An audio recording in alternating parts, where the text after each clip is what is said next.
Can you define B2B e-commerce in your own words and how it's distinct from B2C e-commerce?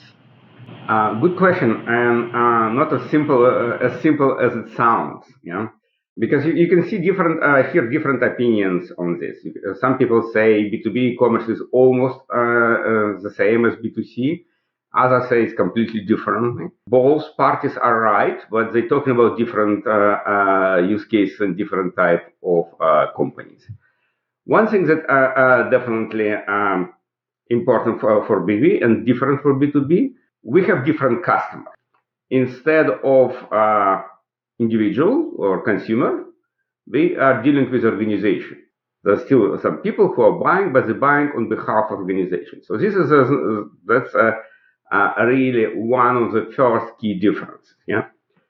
To distinguish between them, I heard some experts calling shoppers versus buyers. So we have shoppers in B2C and buyers in B2B.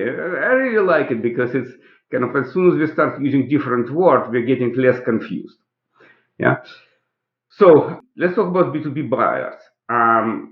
Their motivation, their driving, why they came to online store to buy is very different from shoppers. Shoppers may be buying for themselves, for their family, maybe buying gifts. Why buyers, the only reason they came to shop is because it's part of their job. They have job to do. Yeah. So that is obviously very different, and everybody who is developing B2B e-commerce should keep this in mind. Should have when they thinking about customers, should imagine super busy person who has millions of stickers on his desk and monitor, yeah, needs to do a lot of different things, yeah. So the most precious asset that they bring to you, it's time. So when we're developing B2B UI user experience, we should think about productivity versus make it fancy, make it enjoyment and all that. There are busy people, they have work to do, and also cost of mistake is much higher. Yeah. So and this what when we're developing online shopping, we should develop for these people.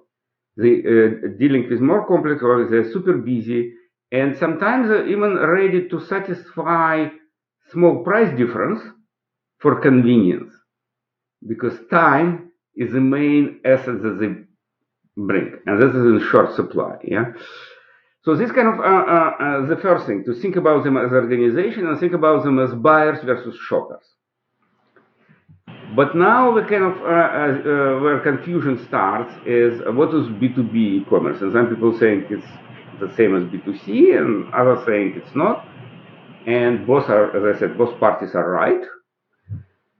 But because there are some type of, it really now comes to the type of products that we're selling. Yeah.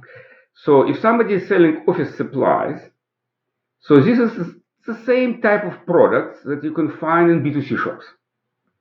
Like from product complexity is the same, from product description, delivery is the same. So that's kind of B2B, but simple products.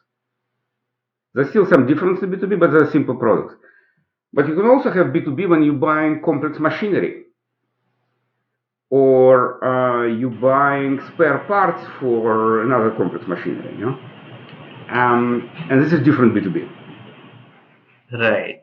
So here I think this really, we can differentiate it by complexity of the product and complexity of the buying process.